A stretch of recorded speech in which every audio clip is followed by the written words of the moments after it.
Hello friends, welcome to for watching my video. I am going to tell the use of the kind or may. It is very important in the grammar.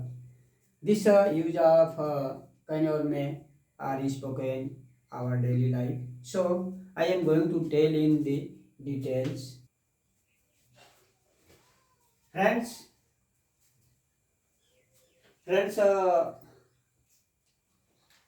Friends हम आज आपके video में मे और can का use बताने जा रहे हैं। मे का यूज कहाँ होता है, कैन का यूज कहाँ होता है, दोनों अलग अलग जगहों पे होता है। कोई कोई ऐसा सेंटेंस है जो कॉमन है, वह हम मे का और कैन का दोनों का इस्तेमाल कर सकते हैं। लेकिन कुछ ऐसे सेंटेंस है कुछ कि उसमें कैन का ही यूज होगा और कुछ ऐसे सेंटेंस है जिसमें मे का ही यूज होगा। यह जानने के लिए कि कैन कहाँ इस्तेमाल होगा, मे कहाँ इस्तेमाल होगा, यह समझने के लिए, पूरी अच्छी जानकारी करने के लिए आपको हमारे अगले वीडियो में उसका डिफरेंस मिलेगा, उसकी कटघरी मिलेगी। मे का कटघरी अलग होगा, कैन का कटघरी अलग होगा। Please guys watch my next video for difference may and can. May और कैन का यूज आपको अच्छी तरह से समझ में आ जाएगा।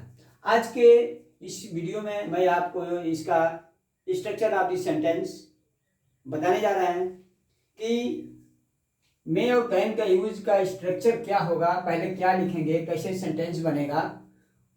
उसके लिए आपका अफर्मेटिव सेंटेंस होगा, पॉजिटिव सेंटेंस होगा, जिसमें आपको पहले सब्जेक्ट लिखना पड़ेगा, उसके बाद मे या कैन लिखना पड़ेगा। मे यूज करेंगे कि कैन यूज करेंगे, ये हम आपको पता चलेगा मेरे नेक्स्ट वीडियो में। और वर्ब का फर्स्ट फॉर्म लिखेंगे और ऑब्जेक्ट लिखेंगे साथियों। और ये जो डॉट दिया गया है साथियों, इसके आगे और भी वर्ड आ सकते हैं। वे वर्ड का नाम क्या होगा वो अलग अलग है। प्रीपोजिशन आ सकता है, नाउन आ सकता है, एडवर्ब आ सकता है। तो जो आएगा उसको लिखेंगे।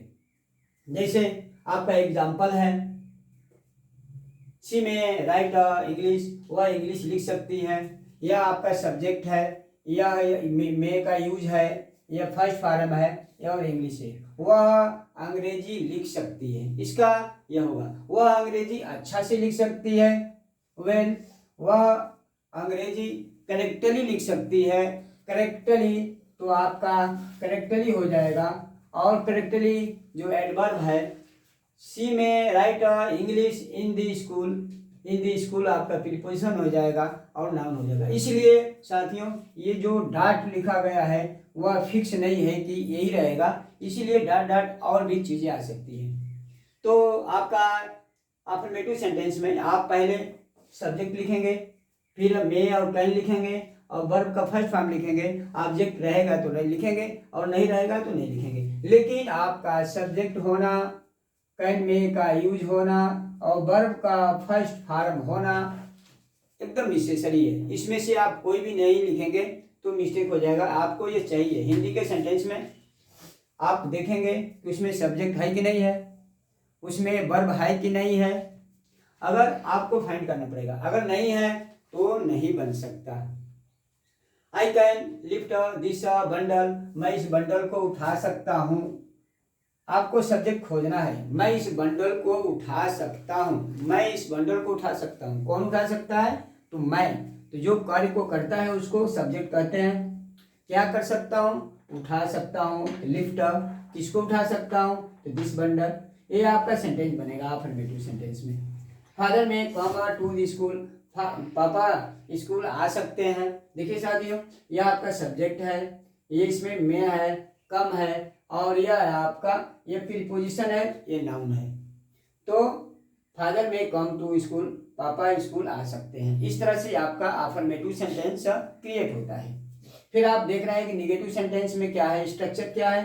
पहले हम सब्जेक्ट लिखते हैं, उसके बाद कैन नॉट लिखते हैं। कैन नॉट को कांट भी शॉर्ट में बोलते हैं। और वर्ब का फर्स्ट फॉर्म लिखते हैं, ऑब्जेक्ट लिखते हैं। निगेटिव वाले हम सेंटेंस में देख रहे हैं साथियों कि इसमें मे का प्रयोग नहीं हुआ है, हम कैन का केवल लिखे हैं। तो निगेटिव में मे नॉट नहीं लिखते। जब निगेटिव बनाना हुआ है आपको तो हमेशा कैन नॉट कांट ही लिखेंगे, कांट शॉर्ट फॉर्म में कांट बोला जाता है, आप इसको कांट लिखेंगे। तो इस तरह से आपका सेंटेंस हो जाएगा। जैसे और उसके निगेटिव का दूसरा भी स्ट्रक्चर है आपका।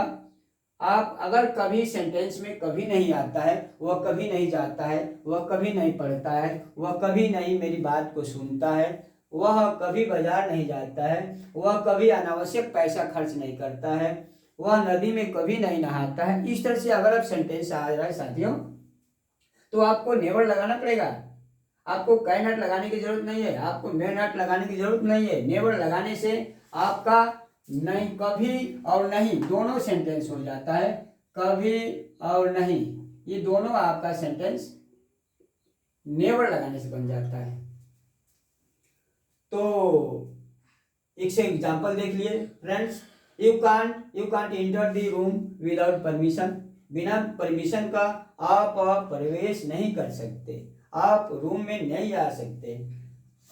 He can never be my friend. वह मेरा दोस्त कभी नहीं हो सकता, वह मेरा दोस्त कभी नहीं हो सकता। इस तरह से आपका निगेटिव सेंटेंस जो है क्रिएट होता है। He can never be my friend, वह मेरा दोस्त कभी नहीं हो सकता। इंट्रोगेटिव सेंटेंस देखिए फ्रेंड्स, जो क्या से स्टार्ट होता है। जब भी कोई क्या से सेंटेंस स्टार्ट होता है, क्या से स्टार्ट होता है, स्टार्टिंग में क्या आता है, उसके लिए हम क्या के लिए वाट नहीं लगाते, हम हेल्पिंग वर्ब लिख देते हैं। पहले कैन और मे लिख देंगे, मॉडल वर्ब से कैन और मे लिख देंगे, तो आपका क्या की इंग्लिश हो जाती है। और इसका आंसर जो है हम यस और नो से दे सकते हैं। मे पहले लिखेंगे, कैन और मे लिख देंगे, उसके बाद सब्जेक्ट आप लिखेंगे, उसके बाद वर्ब का फर्स्ट, सब रूल एक ही है। आप rule you can create the structure of the sentence. आप भी रूल बनाएंगे, आप भी रूल बना सकते हैं, सबका रूल एक ही होता है। क्या है, सब्जेक्ट लिखिए, हेल्पिंग वर्ब लिखिए, वर्ब लिखिए, ये सबका रूल है, एक ही रूल है। तो इंट्रोगेटिव बनाने के लिए आप क्या करेंगे, कैन और मे को पहले लिख देंगे, पहले उसके बाद सब्जेक्ट लिख देंगे, वर्ब लिख देंगे, ऑब्जेक्ट लिख देंगे, अदर वर्ड भी लिख देंगे, और क्वेश्चन मार्क लगाना मत भूलिए सर। एग्जाम्पल में देख लीजिए, कैन यू हेल्प मी, क्या आप मेरी मदद कर सकते हैं।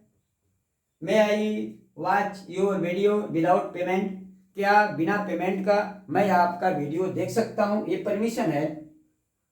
कैन यू हेल्प मी, यह रिक्वेस्ट है, तो रिक्वेस्ट है, यह परमिशन है, परमिशन मांग रहा है।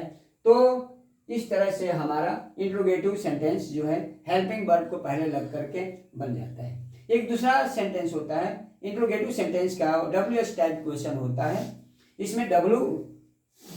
इसमें क्वेश्चन वर्ड आते हैं पहले, जैसे व्हाट है, वेयर है, हाउ है, व्हेन है। इस तरह से जब कोई क्वेश्चन वर्ड आता है तो पहले उसी की इंग्लिश लिख देते हैं।